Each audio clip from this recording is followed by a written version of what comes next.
बिस्मिल्लाहिर्रहमानिर्रहीम। अस्सलाम वालेकुम सब देखने सुनने वालों को, क्या हाल है सबका। आप सबको अल्लाह ताला खुश आबाद रखे। आज हम आपके लिए बना रहे हैं ऑथेंटिक लिबनानी सॉस। इसमें चंद चीज़ें इस्तेमाल होंगी: garlic, lemon juice, olive oil, ice water, egg white, salt. बिस्मिल्लाहिर्रहमानिर्रहीम।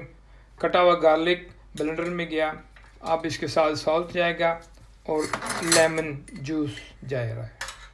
गार्लिक को ब्लेंड करेंगे। बिस्मिल्लाहिर्रहमानिर्रहीम। अब थोड़ा सा इसमें एग वाइट जाएगा। आप इसको हाई स्पीड पर ब्लेंड करें।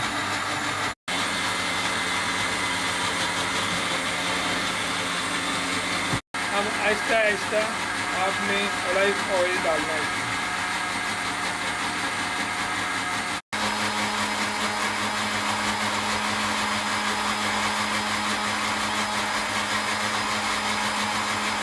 अब इसमें आइस वाटर जा रहा है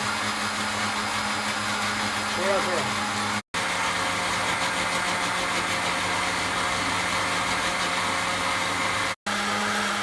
अब ये ब्लेंड हो रहा है, ये ऑलिव आहिस्ता से जा रही है।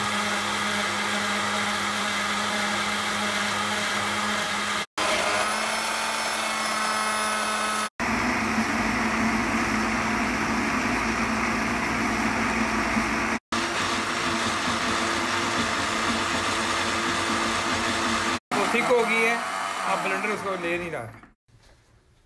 अब ये बन गई है, देखें कितनी थिक बन गई है। अब इसको हम 4-5 घंटे कूलिंग में रखेंगे। अब इसको हम डाल रहे हैं एयर टाइट बर्तन में। अब इसी तरह रखें, इसको डाल के फिर हम इसका ढक्कन एयर टाइट लगाएंगे, फिर इसको 4-5 घंटे के लिए कूलिंग में रखेंगे। ये फाइनल लुक है जी। कल हम इसको टमाटर सूप और चिप्स के साथ खाएंगे। हमबर्गर के साथ भी आप खा सकते हैं, बारबेक्यू के साथ भी खा सकते हैं, टिक्का चिकन भी खा सकते हैं। खुश रहें, आबाद रहें। मिलते हैं नई डिश के साथ। अल्लाह हाफिज़।